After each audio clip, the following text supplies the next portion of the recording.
살아계신 하나님, 에베레센의 하나님, 그 하나님이 오늘 예배하는 저와 여러분의 하나님이 되기를 주님의 이름으로 축원합니다. 정말 하나님은 살아계십니다. 그 증거가 오늘 여러분이 이 자리에서 예배를 드리는 겁니다. 하나님이 살아계시기 때문에, 살아계신다는 얘기는 우리를 너무나 사랑하신다는 얘기예요. 사랑하시기 때문에 어떻게 해서든지 여러분을 이끌고 이 자리로 인도하셨고, 그리고 이 자리에서 살아계신 하나님을 만나고 돌아가 월요일의 삶 속에서 또 다른 살아계신 하나님을 경험케 하기 위한 그 하나님의 사랑, 오늘 깨닫는 귀한 시간이 되기를 소망합니다. 물이라는 건 참 귀한 겁니다. 왜냐하면 물은 우리의 생명과 연결되어 있기 때문에 그렇습니다. 물을 마시지 못하면 사람은 활동을 할 수 없고, 그리고 물을 계속 마시지 못하면 사람은 죽을 수밖에 없죠.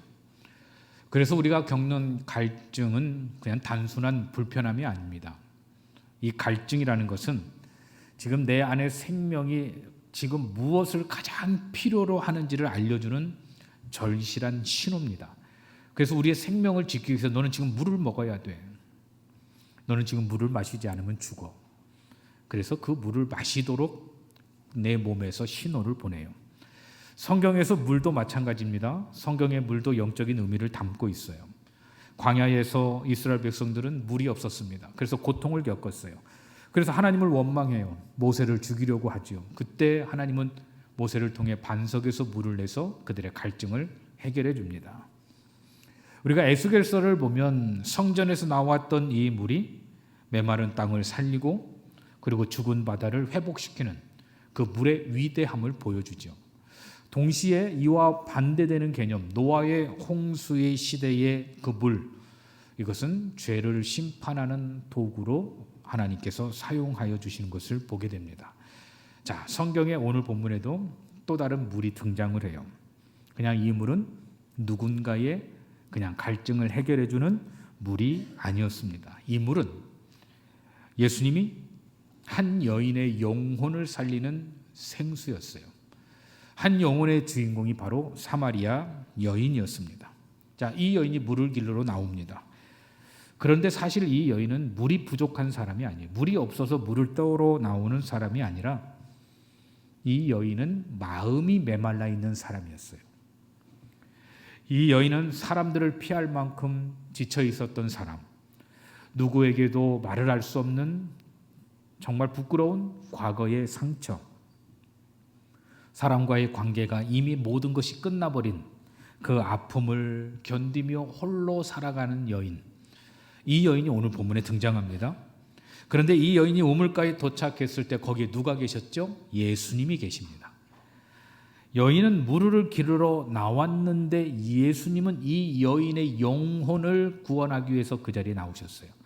자, 한 사람은 물을 길러러 나왔고 한 사람은 그 여인에게 영원히 마르지 않는 생수를 주기 위해서 예수님은 기다리고 계시고, 그래서 오늘 본문은 우리에게 분명한 사실 하나를 보여줍니다. 우리는 많은 것을 가지고도 목마를 수 있어요. 그래서 내가 이것을 가지고 저것을 가지고 그것을 얻기 위해서 우리는 많은 것을 소유하고 좋은 것을 누리고 좋은 것을 가졌는데 우리는 왜 여전히 그것에 만족하지 못하고 목이 마를까?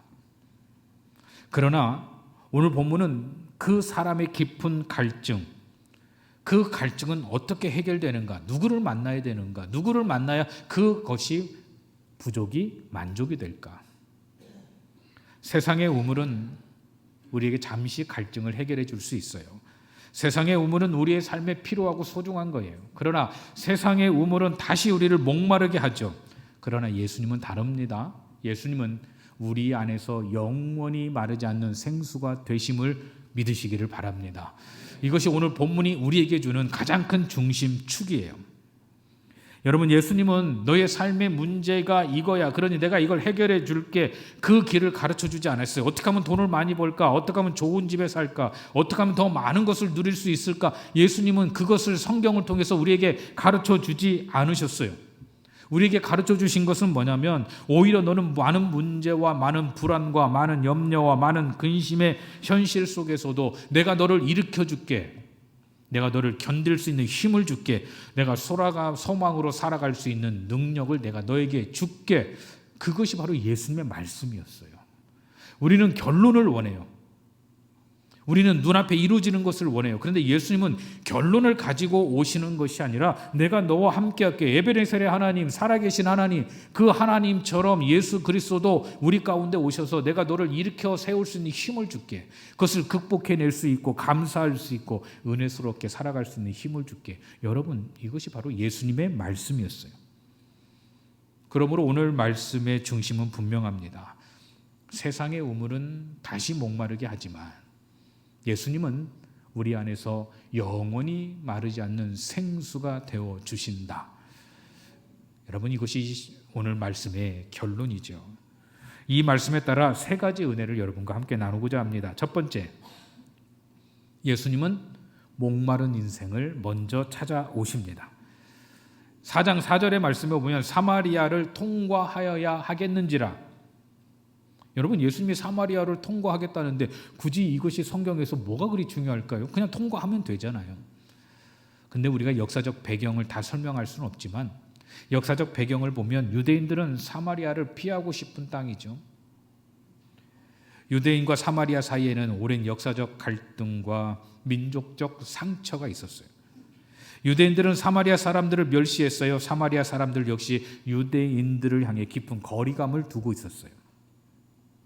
그래서 유대인들은 갈릴리로 갈 때 사마리아를 지나지 않아요. 그것을 뺑 돌아서 가요. 훨씬 더 많은 시간을 투자해서 그 땅을 지나지 않아 자기가 원하는 갈릴리로 가요. 왜 그럴까요? 그 땅을 밟고 싶지 않아서, 그 땅을 외면하고 싶어서, 그리고 그 땅에 사는 사람들과 얼굴을 마주치고 싶지 않아서. 근데 예수님은 사마리아를 통과해야만 했어요. 왜입니까? 그곳에 예수님을 만나야 할 한 영혼이 있었고, 그리고 그 한 사람을 통해 복음을 들어야 할 한 마을이 있었기 때문에 그렇습니다. 그래서 예수님은 한 영혼을 살리는 것을 끝나지 않고 그 한 영혼을 통해서 한 마을을 살리고자 예수님은 그 비전을 가지고 사마리아 땅으로 들어갑니다. 그래서 예수님은 사마리아 수가성 야곱의 우물에 예수님은 앉아 계셨어요. 그때 사마리아 여인이 물을 길러 나와요. 일반적으로 물을 기르러 나오는 사람은 이른 아침이나 해가 진 늦은 오후에 나와요. 왜냐하면 한낮에 40도, 50도가 될 때 사람이 나올 수가 없어요. 그래서 사람은 그 시간에는 결코 나오지 않아요. 그런데 이 여인이 가장 뜨거운 정오에 물을 길러러 나옵니다. 왜? 그 이유가 뭘까? 물이 없어서? 아니죠. 사람들을 피하기 위해서. 무엇 때문에? 왜 사람들을 이 여인은 피할까? 그리고 이 여인은 물동이를 이고 그 뜨거운 오후에 나와서 물을 기르러 나올 때 이 여인은 반복되듯이 이런 말을 했을 거예요. 아, 오늘 아무도 만나지 않았으면 좋겠다. 오늘 진짜 누구도 만나고 싶지 않다. 왜 그랬을까? 얼마나 많은 깊은 상처가 있어서. 여러분, 신앙생활 어떻습니까? 여러분은 어때요? 오늘도 누구 얼굴 보기 싫다. 오늘 누구와 말하기 싫다. 그래서 혹시 그 사람이 없는 예배 시간을 선택해서 우리가 혹시 여러분 예배 드리는 사람 있습니까? 저는 그것을 부목사로 사역하면서 참 많이 보았어요. 그래서 그 사람이 1부 나오면 나는 2부 나오고, 그 사람이 2부에 혹 앉아 있으면 그냥 집에 가버리고, 그런 성도들을 제가 좀 여러 군데를 봤어요. 왜 그럴까요? 그 이유가 뭘까? 여러분, 이 사마리아 여인도 마찬가지였어요. 사람들이 보기 싫었어요. 얼마나 많은 사람들이 손가락질을 했으면 그 시간을 피했을까? 그런데 바로 그 시간, 바로 그 우물가에 아무도 없을 거라고 생각했던 그 시간에 예수님이 그곳에 계셨어요. 그리고 그 여인에게, 예수님께서 그 여인에게 말을 겁니다. 한마디예요. 물을 좀 주세요. 그러니까 너무나 간단한 거예요. 물 좀 주세요. 여러분, 이 말은 그냥 물 주면 그만이라고 생각하지만 예수님의 이 말씀은 뭐냐면 예수님께서 이 여인의 인생 속으로 비로소 들어가는 시간이에요. 내가 너와 관계를 맺고 싶다. 이제는 너와 나와 관계는 그냥 사람과 사람의 관계가 아니라 이제는 내가 너를 영적인 관계 속으로 들어가고 싶다. 이제 내 인생을 내가 주관하고 싶다. 여러분, 예수님은 이 여인에 대해서 모든 걸 알고 계셨어요. 그런데 예수님께서는 이 여인에게 너 왜 그렇게 살았어? 왜 너 사람들과 관계가 그래? 왜 사람들이 너를 피해? 너에게는 큰 상처가 있잖아. 너에게는 숨기고 싶은 비밀이 있잖아. 예수님이 이렇게 말씀하셨을까요? 그 말씀을 한마디도 하지 않으셨어요.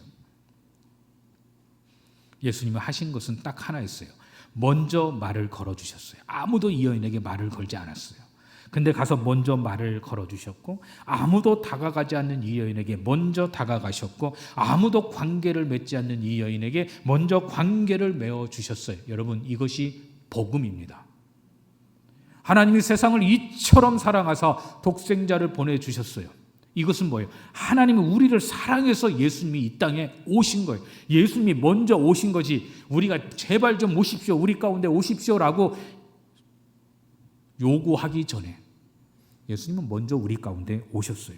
이것이 바로 복음입니다. 복음은 우리가 하나님께 내 자격을 증명하는 이야기가 아니에요.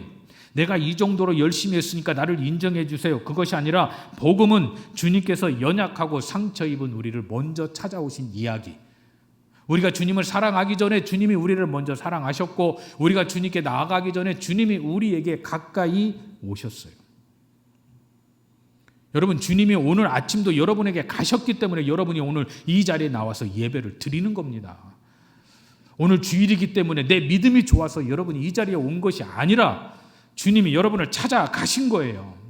오늘 나와 함께 예배를 드리자. 내가 네 상황을 다 알아. 너 오늘 못 올 수도 있었던 거잖아. 오늘 너 여러 가지 선택의 고민에 있었잖아. 여러분, 내가 선택했다면 안 나오죠. 주님이 가셨기 때문에 나오는 거죠. 나를 이곳에 불러서 여러분을 너무나 만나고 싶어서, 말씀을 통해서, 기도를 통해서, 찬양을 통해서 너무나 만나고 싶어서 여러분을 오늘 이 자리에 불러 모은 줄로 믿습니다. 그것이 바로 복음이고 주님의 사랑이에요. 여러분, 혹시 누군가에게 말 못할 고민이 있습니까? 사람들 앞에서 괜찮은 척하지만 혼자 있을 때 마음이 늘 무너지는 사람이 있나요? 우리는 숨기고 싶은 자리, 눈물의 자리, 부끄러운 자리, 예수님은 그 자리에 찾아오십니다. 어떤 성도는 자녀의 문제로 무너져요. 어떤 성도는 경제적인 문제로 늘 마음이 괴로워요. 어떤 성도는 관계의 상처 때문에 마음의 문을 닫아버려요. 어떤 성도는 건강의 문제 앞에서 늘 두려워요. 좀 나았으면 좋겠다. 그러나 오늘 말씀은 우리에게 분명하게 들려주지요. 나는 네가 있는 자리로 가겠다. 내가 숨기고 싶은 상처의 자리 내가 함께 하겠다.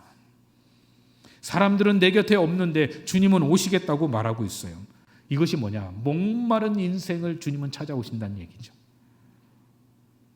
그리고 주님은 말씀하였죠. 너의 사마리아로 가라. 여러분, 사마리아는 피하고 싶은 땅이죠. 가고 싶지 않은 땅이죠. 근데 주님은 말씀하고 있는 거예요. 너의 사마리아로 가라. 여러분, 우리의 사마리아가 어디냐? 나의 사마리아가 여러분 어디입니까? 바로 관계가 끊어진 성도일 수 있어요. 믿음에서 멀어진 자녀일 수 있어요. 외로운 이웃일 수 있어요. 병원에 홀로 있는 환우일 수도 있고, 교회에 나오지 않는 성도일 수 있어요.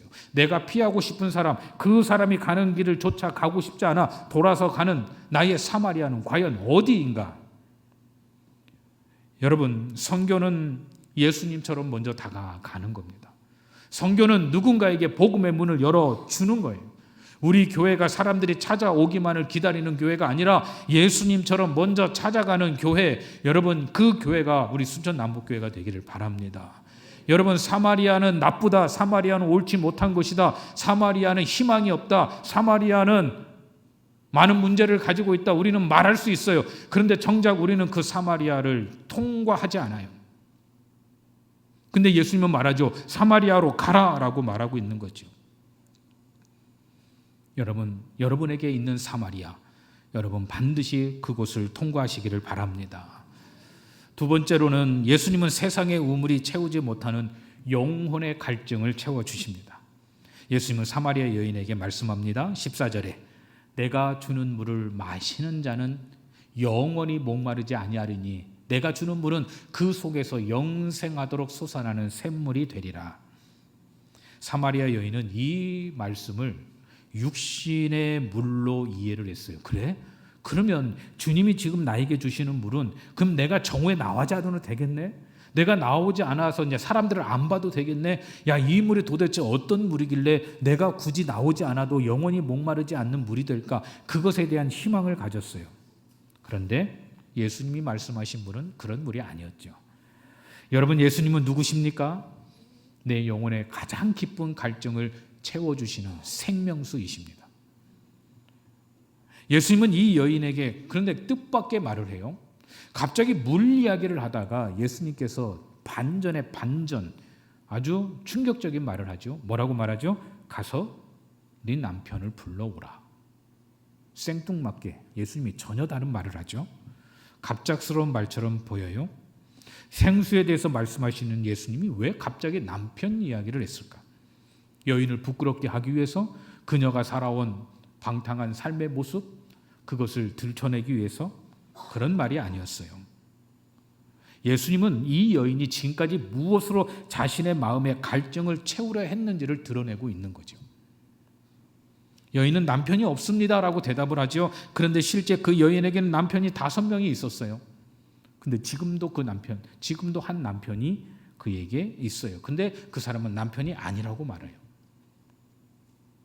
우리는 이 정도 들으면 이 여인이 얼마나 허랑방탕한 삶을 살았는지, 육적인 삶을 살았는지 판단할 거예요.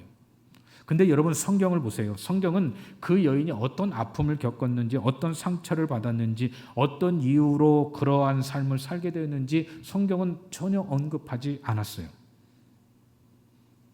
그러나 한 가지는 분명하게 말해요. 그의 마음이 채워지지 않았다. 여러분, 혹시 넷플릭스를 보면 이호선 씨가 나와서 상담을 하는 게 있어요. 거기에 엄마와 딸이 나와서 얘기를 합니다. 엄마가 상담 신청을 해요. 뭐라고 신청했냐면 내 딸의 그런 그 택배 그것을 너무나 많이 신청을 해가지고 문제가 있다라고 자기 딸을 신청을 해요. 근데 실제적인 딸의 모습을 보니까 이것저것을 막 카드로 삽니다. 똑같은 물건을 막 100개, 200개를 사요. 그래서 막 카드값이 막 300, 1000, 막 2000, 빚을 막 몇 천씩 줘요. 근데 엄마가 그것을 다 메꿔줍니다. 그러면서 딸이 문제 있다고 상담 신청을 해요. 그래서 나중에 물었어요. 왜 그런가 했더니 엄마에게 두려움이 하나 있습니다. 그게 뭐냐? 딸이 떠날까 봐. 딸이 엄마 곁을 떠날까 봐 딸이 옳지 못한 행동을 해서 카드값이 1천, 2천이 나와도 그걸 다 메꿔줍니다. 왜 메꿔주냐? 메꿔준 이유는 하나밖에 없어요. 딸이 자기를 떠날까 봐. 엄마에게 있어서는 딸이 자신의 빈 곳을 채워주는 존재였어요. 그래서 딸이 떠날 거라는 두려움에 자신의 모든 재산을 털어서 그 딸의 그릇된 행동에 모든 카드값을 다 대줘요. 여러분, 그 딸이 그 엄마의 빈 곳을 채워줄 수 있을까요? 딸이 엄마의 그 부족한 부분을 채워줄 수 있을까요?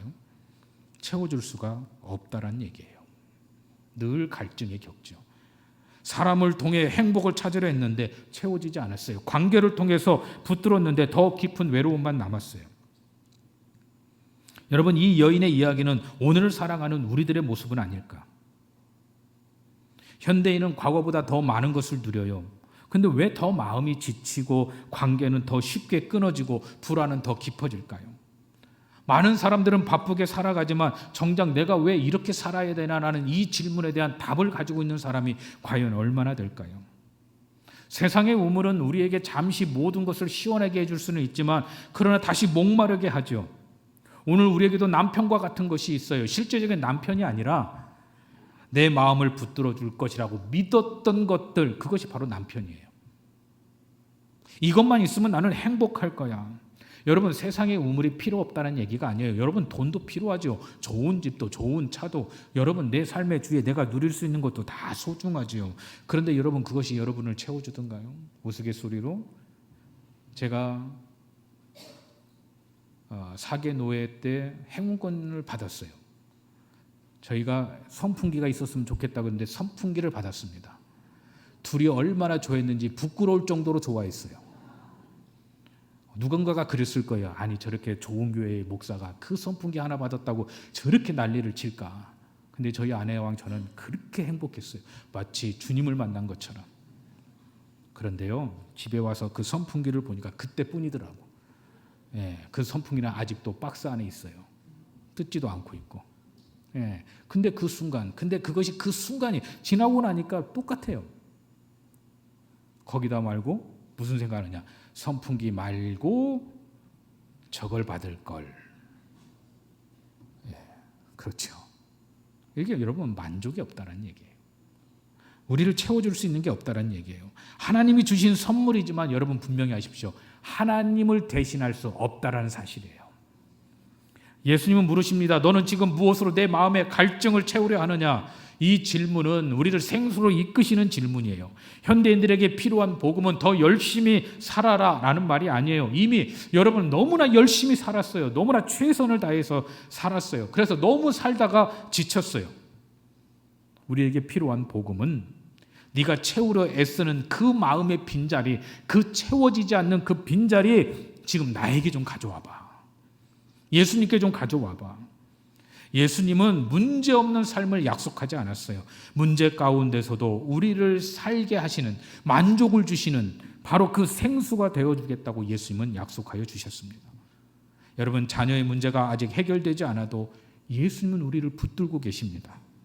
경제적인 어려움이 계속되어도 예수님은 소망을 우리에게 주셔요. 병상에 누워있어도 예수님은 우리 곁을 떠나지 않아요. 내가 너와 함께하고 있어. 그러니 외로워하지 마, 두려워하지 마. 관계가 회복되지 않아 눈물이 나도 예수님은 우리의 마음을 위로하고 계세요. 여러분, 목마른 사슴은 위험한 길을 지나서라도 물을 찾으러 떠납니다. 그 주에는 맹수들이 기다리고 있어요. 그래도 물을 먹어야 되기 때문에, 물을 먹지 않으면 죽기 때문에 우리도 예수님이 없으면 살 수 없다는 마음으로 주님께 나아가시기를 바랍니다. 예배의 자리로 나아가십시오. 기도의 자리로, 그 다음에 말씀의 자리로 나아가십시오. 마음이 메마를수록 더 주님께 가까이 나아가야 됩니다. 세상의 우물은 다시 목마르게 하지만 예수는 우리 안에서 영생의 생물이 되심을 여러분 믿으시기를 바랍니다. 세 번째로는 생수를 마신 사람은 참된 예배자와 복음의 증인으로 살아갑니다. 사마리아 여인이 예수님과 대화하면서 영적인 눈이 팍 떠져요. 그러면서 이 여인이 이렇게 고백해요. 주여, 당신은 선지자군요. 마침내 예수님이 메시아임을 깨닫게 되죠. 그때 이 여인이 너무나 궁금했던 한 가지 질문을 예수님께 던집니다.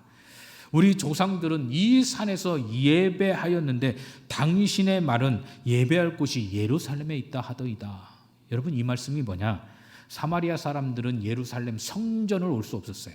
그래서 그들의 땅 그리심산에서 예배를 드렸어요. 그런데 이 유대인들은 어디에서?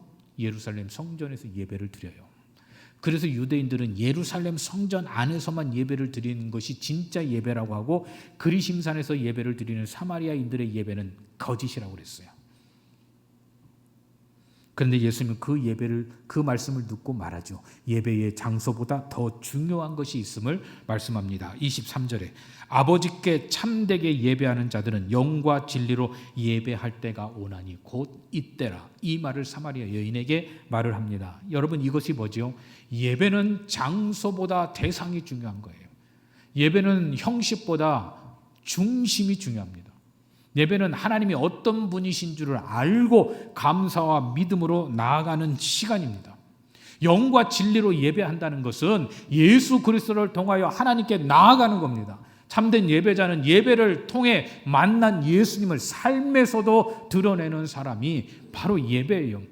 예루살렘 성전에서 예배를 드렸다고 예배를 드린 것이 아니라 그 예배를 드린 그 사람이 밖으로 나와서 삶으로 드러낼 때 그것이 예배다라고 예수님은 말씀하고 있는 거예요. 그리심산이 예배가 아니고 예루살렘 성전이 예배고 그 말씀을 하는 것이 아니라 그리심산에서 드려도 예루살렘 성전에서 드려도 거기서 하나님을 만나지 못한 사람은 예배자가 아니라는 얘기예요.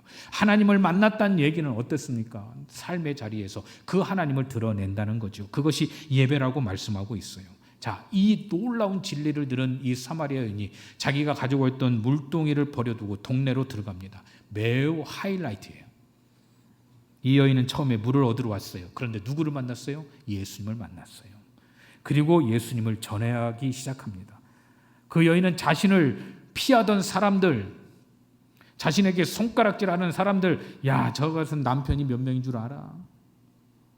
저건 타락한 사람이야.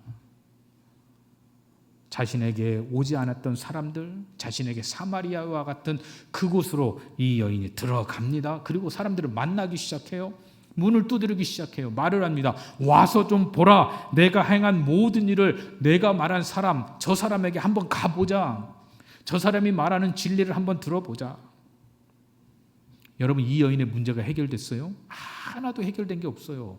남편의 문제가 해결됐습니까? 사람들과의 관계가 회복됐어요. 문을 두드린다고 그 사람들이 문을 열어줍니까? 밝게 웃는다고 그 사람이 받아줍니까? 받아주지 않아요. 문제가 해결되지 않았어요. 그런데 삼마리아 여인은 예수님을 만났고 자신이 만난 예수님을 전하기 시작합니다.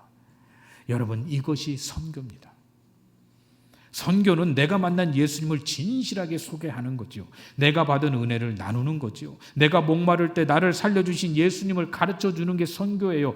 해외의 선교의 모습이 아니라 진짜 선교는 바로 내가 만난 예수님을 내 가장 가까이 있는 내 땅 사마리아와 같은 곳에 가서 그 복음을 전하는 거죠.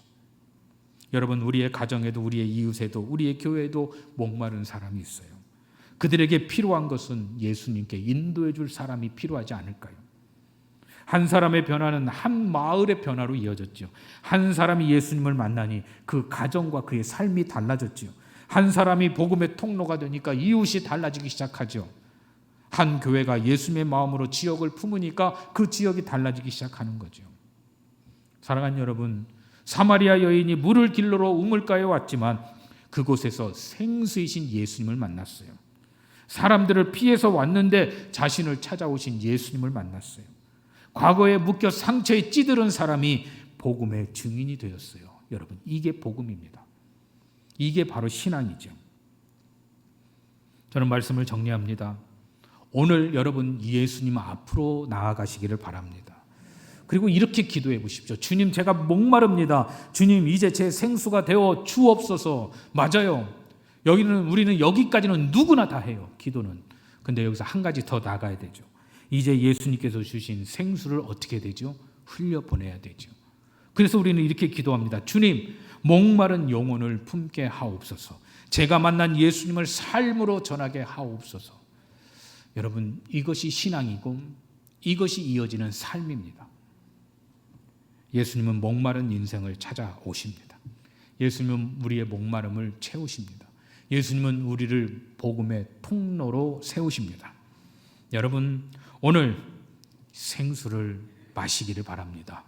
그리고 돌아가 그 생수를 흘려보내는 신앙과 삶, 그것이 저와 여러분의 믿음이 되기를 주님의 이름으로 축원합니다. 기도하겠습니다. 거룩하신 아버지 하나님, 버려진 물동이, 그러나 그곳에 채워진 영혼, 오늘 우리의 삶의 자리에 내가 무엇으로 만족을 해야 합니까? 무엇으로 내가 하나님 앞에 감사를 해야 합니까? 하나님으로 만족하고 하나님으로 감사하고 하나님이 채워주신 은혜를 흘려보내주는 우리의 신앙이 되게 하여 주옵소서. 감사를 드리며 예수님의 이름으로 기도합니다. 아멘.